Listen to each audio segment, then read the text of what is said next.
So, here we have our protagonist Jim, who has been sent on a mission to climb a particular mountain in order to repair a communications station that is not working. In order to reach the top of that mountain, he's going to have to go through an acrid nest, and that will allow us to showcase one of our new acrid types. Now you can see it here bursting through the spawner. This is a fire wasp, which is one of our flying acrid types. And that means that it will not only buzz around you and try to attack you at close range, it also has a long range attack. Jim is going into cover here in order to protect against some of those long range attacks and defeat the fire wasps here.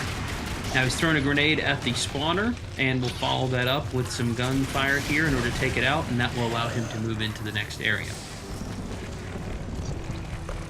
Now we have Jim entering the main portion of the fire wasp nest, and he's going to have to continue taking out the fire wasps. One of them has grabbed him here. This is another example of what we call the struggle mode, which is present with all of these smaller acrid types. And what we really wanted to do here was present something that was not a typical QTE. You will have to bash buttons a little bit, but afterwards, as you can see here, you're actually going to have to aim that reticle, and when it turns red, Jim will attack, and that will help you finish off the enemy. Now we've jumped a section here to the top of the mountain, and Jim is going to get to the bottom of why this satellite dish has stopped functioning. And we can see here in the distance that there's a mysterious figure that appeared to have been fiddling with the station. What the hell? And that is quite a mystery here for Jim. Now he's going to go here and repair, and while he does that, he's going to radio his boss and try to figure out what exactly was going on here. Cronus Actual, this is Peyton. Listen, I don't know how else to say this, but I think we might have a saboteur on the base. Saboteur? Jim, no offense. You're not supposed to go stir-crazy until you've been here at least a year. I'm serious, boss. Somebody was out here. All right, Jim, I believe you. First things first, head into the relay station, raise the satellite dish, and call up the tram. So as we can see, there's something not quite right about the situation, but Jim's got to focus on his mission. He's now pulled the lever that is going to put this communication station back into operation, and we get a nice, cool reveal here of the main portion of the satellite dish.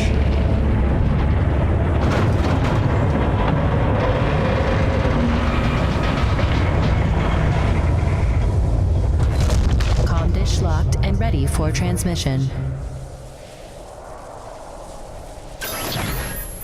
Now that he's restored functionality to the communication station, Jim is going to have to call up his utility rig that he's left at the bottom of the mountain using the built-in gondola system that he's repaired along the way. And this will call his rig up to him so that he'll be able to use it to make some final adjustments, make sure that the base is able to communicate with Earth.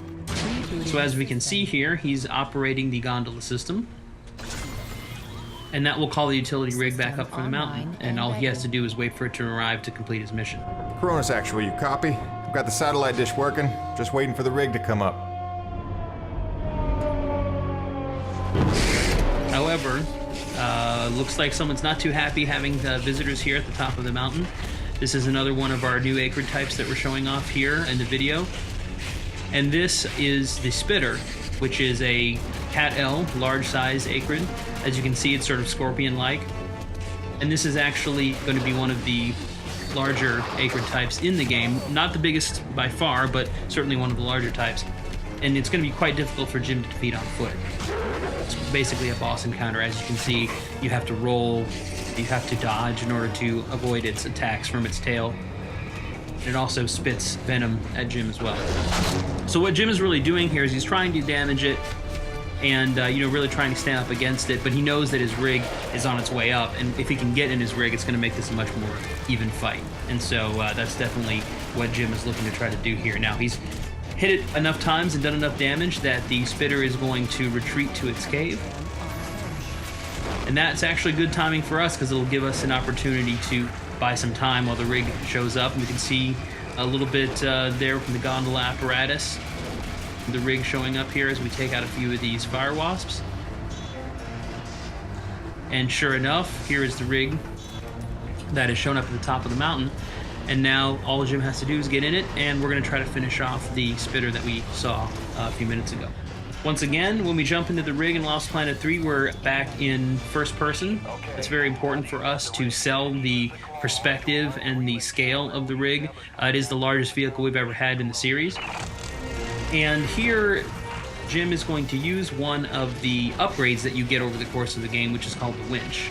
You start with the claw arm on the left side of the rig, and the winch allows you to basically shoot that out. And it will kill smaller enemies with a single hit, as we can see with the fire wasps.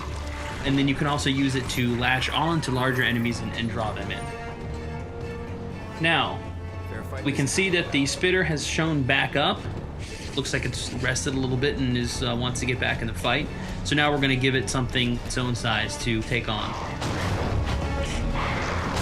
We can bash using the drill arm, which will help, and then grab on with the winch, as we mentioned earlier, and then we can pull in using the winch, and that will allow us to grab the tail, lift it up, and attack with the drill.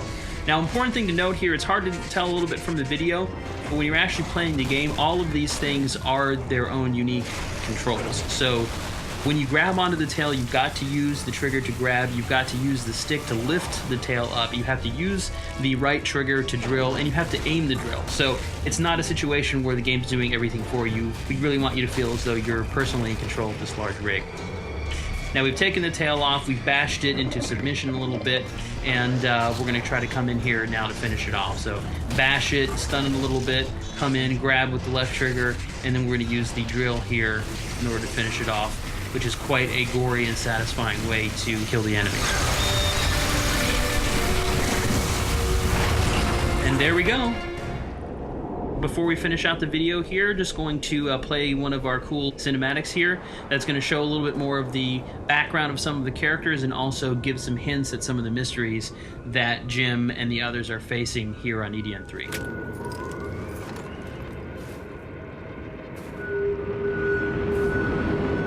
Dr. Roman? Drop your weapon! Whoa, whoa. Easy now, Doc. Who are you? Where'd you come from? I'm Jim Payton. Just here to check Where up... from? Coronis! What the hell, lady? Where else would I be from? Braddock sent me. I know you. Right. They came down with that creepy fella you don't like, with the big head. Just hitching a ride, I swear. I barely know the guy. You may be done aiming things at me now?